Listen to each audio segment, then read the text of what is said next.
Hello guys, आज पढ़ते हैं स्टैंडर्ड 9 जीएससीबी की संस्कृत की लेसन नंबर 19 विनोद पदानी एंटरटेनिंग वर्स। इसका मतलब होता है कि कोई बड़ी दिलचस्प से वर्स जो आपको मज़ेदार लगे। आइए पढ़ते हैं। कम संगनान कृष्णान का शीतल वाहिनी गंगा के दार पोषणाम क बलवंतम न बाधते शीतम। ट्रांसलेशन देखते हैं। Whom did the Krishna kill Kansa which is the river that gives a coolness Ganga, which strong man does cold, not bother blanket, who are engrossed in the nourishing their wife, farmer। यहाँ पे बड़ी research सी words है, जहाँ पे question भी इसमें answer भी इसमें है कि कृष्ण का वध किसने किया था। तो यहाँ पे बोल रहे हैं कि कंस। सबसे बड़ी ठंडक पहुँचाने वाली पवित्र नदी कौन सी है? वो है गंगा। वो कौन सा पर्सन है जो बड़ा ठंडा भी है और बड़ा बॉदर भी करता है, हम लोग को ठंडी में ना प्रोटेक्ट करता है ऐसा। तो ब्लैंकेट। और बोलते हैं कि कौन अपनी वाइफ को खुश रखता है? तो वो फार्मर जो अपनी क्रॉप को ग्रो करके काट के आया होता है, उनसे अपनी बीवी, मतलब उनसे वैसे फार्मर से उनकी बीवियाँ बड़ी खुश होती है, लेकिन वो देश के लिए बहुत कुछ कर रहा होता है इसलिए। तातेन कथितम पुत्र लेखम लिखम ममा ज्ञाया न तेन लिखितो लेखा पितुराज्ञा न लोपिता। ट्रांसलेशन देखते हैं। It was not told by the father's son write an article by my order, the article was not written by him, father order was not disobey. यहाँ पे जो फादर होता है ना, अपने बच्चे को आर्टिकल लिखने के लिए बोलता है कि जैसे जैसे मैं बोलूँ ना वैसे लिखते जाओ, लेकिन जो बेटा होता है ना वो सुनता नहीं है और फादर का ना डिसोबे कर देता है, मतलब फादर की बात नहीं मानता है। तो यहाँ पे ऐसा बताया गया है कि जैसे माँ बाप बोले वैसा करना चाहिए। सीमंती निशुः का शान्तः राजा कोड्भूतः गुणोत्तम विद्वभिन्नः का सदाहवन्तः चोत्रे वोक्यम न बुध्यति।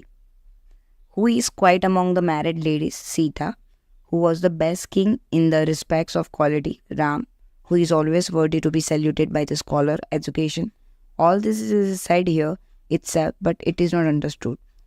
जो मैरिड वुमन होती है ना, उसमें सबसे शान कौन होती है? वो है सीता। सबसे अच्छा राजा कौन है? वो है राम। जो बहुत ही पढ़े लिखे होते हैं उसको वो किन चीज़ों को वैल्यू ज़्यादा करते हैं, सैल्यूटेशन ज़्यादा देते हैं? वो है पढ़ाई को। ये सारी चीज़ें है ना, कही तो जाती है लेकिन उसको फॉलो नहीं की जाती है। आइए नेक्स्ट पढ़ते हैं।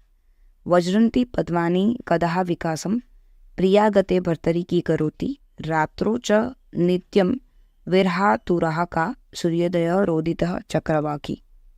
When do the lotus bloom? What does the beloved do when her husband die? Who become unhappy due to the separation every night? At sunrise cries the female चक्रवात bird। यहाँ पे क्वेश्चन भी इसमें ही है, riddle भी इसमें है, answer भी इसमें ही है कि लोटस कब ब्लूम करता है? तो जब सनराइज होती है, सन आता है ना तब। और बोलते हैं कि जब हस्बैंड मर जाता है तो बीवियाँ क्या करती है? तो बोलते हैं रोती है। और कौन सा बर्ड है जो एवरी नाइट ना अनहैप्पीली अपने पार्टनर से सेपरेशन फील करता है? वो है फीमेल चक्रवात बर्ड। नेक्स्ट देखते हैं। आदो नकारः परतो नकारः मध्ये नकारेण हतो दकारः एवं नकारात्रयः संयुक्तस्य का दानशीलः खलु नंदस्य। The letter n in the beginning, the letter n in the ending, in middle the letter d is the heat with the letter n. Thus, how can Nandan have a power to donate due to the combinations of the three negotiation around him?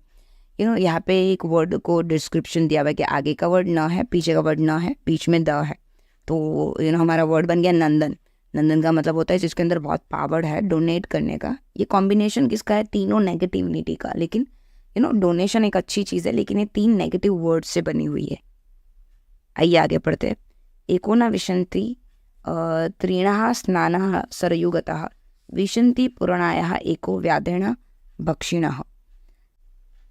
ये riddle ना बड़ी दिलचस्प सी है actually. इसमें कैसे कि कहना क्या चाहते हैं, उसका मतलब क्या निकलता है, बड़ा दिलचस्प है समझना। आइए समझते हैं। पहले उसका ट्रांसलेशन देखते हैं। 20 women and 1 man went to the river Saryu for the taking the bath. 20 come back again. 1 man was eaten by the tiger. यहाँ पे अगर देखने जाए तो स्टार्टिंग में ही संस्कृत की बहुत ही मस्त सी समास काइंड ऑफ थिंग्स यूज़ की हुई है, जिसके अंदर बोला हुआ है कि एको न विशंति, मतलब उसका डायरेक्टली मीनिंग हो जाता है, दो मतलब होता है। एक तो ये होता है कि 20 वुमेन और एक बंदा, या फिर दूसरी तरीके से ये भी हो सकता है कि एकोन विशंति मीन्स 20 में एक come means 19 woman.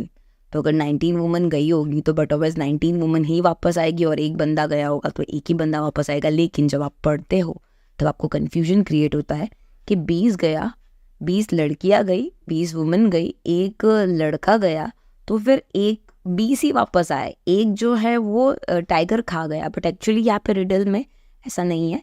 There is just the twist of the sentences जो संस्कृत के अंदर खिला गया है वह है।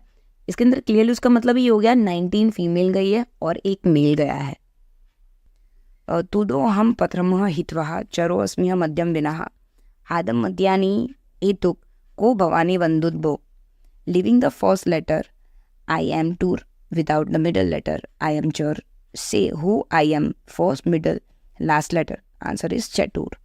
ऐसा बोलते कि अगर मैं पहला वर्ड छोड़ दूँ ना तो मैं पीछे से टूर हूँ, मिडल छोड़ दूँ ना तो आगे और लास्ट का छोड़ के मैं चर हूँ। फर्स्ट, थर्ड और मिडल मतलब सबको मिक्स करोगे तो क्या आंसर आएगा, वो है चतुर। अहम च त्वं च राजेंद्र लोकनाथौ भावापि बहुव्रीहिरहं राजनः षष्ठी तत्पुरुषो भवानः। O great king, you and I both of us are Loknath. O king, I am the bahuvrihi, your majesty is the shashthi tatpurush. यहाँ पे जो लोकनाथ जो वर्ड है ना वो दोनों के लिए यूज होता है, जैसे कि राजा भी होता है और पोएट भी होता है। राजा लोगों के ऊपर रूल करता है इसलिए वो लोगों का नाथ हुआ। पोएट है वो रीडर्स के मन को रूल करता है इसलिए उनको लोकनाथ बोलते हैं। लेकिन किंग के लिए वो लोकनाथ अगर संधि वाइज देखने जाएंगे या फिर हम लोग समास वाइज देखने जाएंगे तो वो बहुव्रीहि है। लेकिन पोएट के लिए यहाँ पे षष्ठी तत्पुरुष के फॉर्म में यूज़ किया जाता है।